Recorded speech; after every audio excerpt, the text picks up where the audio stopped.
Gaborone alikuwa na nafasi kubwa sana ya kupita ya kuwatoa Simba, lakini bahati haikuwa kwao. Lakini kuna matukio kadhaa ambayo yametokea.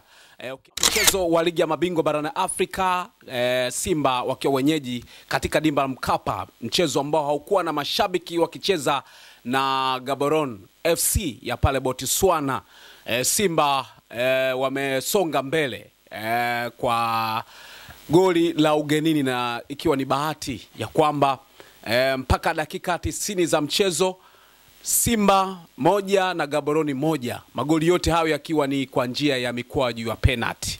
Simba wao wakabahatika mara baada ya shambulizi ambalo naweza kusema ndio shambulizi kubwa ambalo lilipelekea mpaka kupatikana kwa penalty, na mwisho wa siku mpaka dakika 90 zinamalizika, Gaborone nao kawa na goli moja, manake nao kapata mkwaju wa penalty. Kwa Simba akafunga kwa mkwaju wa penalty na Gaborone kwa mkwaju wa penalty. Lakini ukiangalia mchezo jinsi ambavyo ulienda, Simba walizidiwa kwa asilimia kubwa sana katika mchezo ule. Na kama ukibahatika kuangalia statistics za kipindi cha kwanza, mchezo wa kipindi cha kwanza jinsi ambavyo mchezo ulivyokuwa, zitakwambia kabisa kwamba Simba walikuwa katika hali mbaya sana. Simba walikuwa na asilimia 42 kipindi cha kwanza hicho cha umilikaji wa mpira wa miguu kwa maana mchezo, lakini Gaborone wakiwa na 58. Utaanza kuona jinsi ambavyo Simba walikuwa katika hali mbaya sana. Lakini Simba shuti la goli ndilo shuti pekee ambalo lilikuwa na madhara. Kipindi chote hicho kulikuwa hakuna chochote ambacho kimefanyika mpaka pale ambapo Simba kaenda kupata goli. Kwa hiyo kipindi cha kwanza Simba kwa shoot and target ambazo ni 2, lakini Gaborone ni 3, ambazo zote zilipanguliwa na Pimpin Kamara, moja kati ya magoli kipa ambao wamesave sana katika mchezo huo. Simba hawakuwa na wakati mzuri sana. Mimi pongezi kubwa katika mchezo ule. Ukiniuliza man of the event alikuwa ni nani, kwa sababu man of the event alikuwa ni kocha Morocco ambaye alimwamini man of the match. Man of the match alikuwa ni dogo Morris Abraham, moja kati ya chaguo muhimu sana katika mchezo ambao yeye kaamua baadhi ya matukio kuwa ya msingi sana, mpaka penalty yenyewe imetokana na Morris Abraham. Jinsi ambavyo alikuwa anaituliza timu, jinsi alivyokuwa anatoa pasi, ni namna tu timu ambavyo ilikuwa imeshindwa kuendana na kasi. Lakini kama wote wangekuwa wamekisogelea kiwango cha Morris Abraham, inawezekana Simba angekuwa ni bora sana. Lakini katika wachezaji wote, Morris Abraham ndo mchezaji ambaye amefanya vizuri sana katika mchezo huo, na kamaliza dakika 90, licha kwamba katika michezo iliyopita hakuwemo kabisa kwenye listi ya kocha katika mchezo uliopita. Lakini mchezo wa ligi dhidi ya Fountain Gate FC alikuwepo, alicheza na alionyesha uwezo wake. Anazidi kuonyesha ubora na ukomavu Morris Abraham. Mchezo ambao unaweza kuzungumza kwamba Simba alimanusura atolewe katika mchezo huo. Ukiangalia mazingira ambao Simba walikuwa wanapitia, Simba walikuwa katika hali mbaya sana. Lakini pia unaweza kupongeza timu ya Gaborone FC, timu ambayo wakati ikitangazwa kwamba Simba anaweza kucheza na Gaborone FC, Simba tayari kwenye makaratasi ilikuwa kama wao wameshapita. Lakini tulivyoshuhudia mchezo wa kwanza, kazi ilikuwa ni nzito, licha kwamba Simba alipata goli. Mchezo wa pili mambo yakawa mazito katika dimba la Mkapa. Kiukweli kabisa mchezo ulikuwa ni mgumu sana. Hakuna mchezaji ambaye amenifurahisha kama Morris Abraham, na matukio machache ambalo unaweza kusema ndilo ambalo yamesababisha pia tukio la kupata penalty kwa Simba alikuwa ni Jonathan Soa. Lakini Simba walikuwa unga mbaya. Hakuna maeneo ambayo Simba walikuwa wanapata shida kama eneo la ulinzi. Ushambuliaji kutoka kwa upande wa Gaborone, wao walikuwa wanapelekea moto sana. Lakini tuseme ni bahati tu, na unaweza kusema kwamba Simba walikuwa na bahati. Lakini ukiangalia kiuhalisia, Simba bado wana kazi kubwa sana. Kazi ambayo Simba nataka kuifanya ni ile ambayo itabidi wajipange vizuri. Huenda pia kama timu ambayo wataenda kukutana nayo kwa maana ya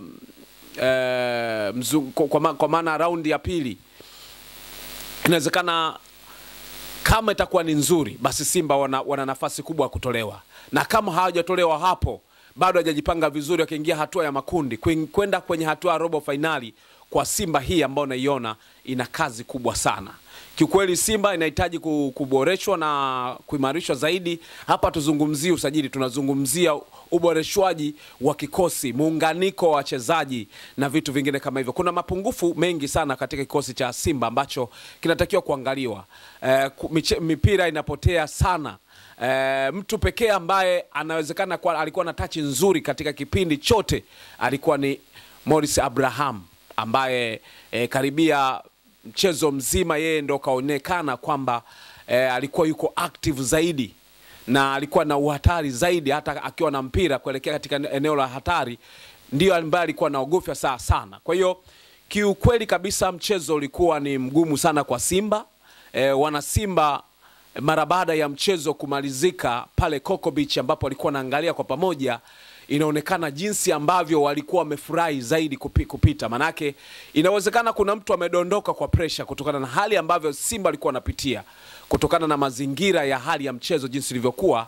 Gaborone walikuwa na nafasi kubwa sana ya kupita, ya kuwatoa Simba, lakini bahati haikuwa kwao. Lakini kuna matukio kadhaa ambayo yametokea, ukiachana na swala la penalty mbili katika pande zote mbili na kuzama goli yote mawili, lakini kuna tukio ambalo limetokea, lilikuwa ni tukio la refa ambaye alienda kutoa kadi nyekundu, lakini wale wachezaji wa Gaborone wakaenda kumkumbusha refa kwa kumwambia kwamba hiki hakikuwa sahihi kwa sahihi, na refa kwa hekima yake akaenda kuwauliza wasaidizi wake kama jambo likoje, lakini mwisho siku kajiridhisha kadi nyekundu ikaenda kufutwa. Ni jambo ambalo hata kwa wachezaji wetu hasa wa Kitanzania, Simba na Yanga, Azam na Singida Black Stars, wana kila sababu ya kujifunza katika matukio kama haya.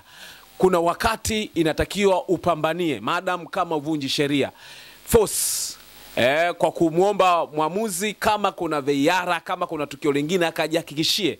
Naamini kama ingekuwa ni upande wa Simba, Azam, Singida, Yanga, basi hilo lingekuwa limeshapita, manake wangeshalichukulia poa. Lakini Gaborone wao wamekoma mpaka dakika mwisho, mpaka kadi ikaenda kufutwa. Ndicho ambacho kinatakiwa kuwa somo. Lakini Simba kwa hiki ambacho kimetokea, kuna kila sababu ya kuchukua somo.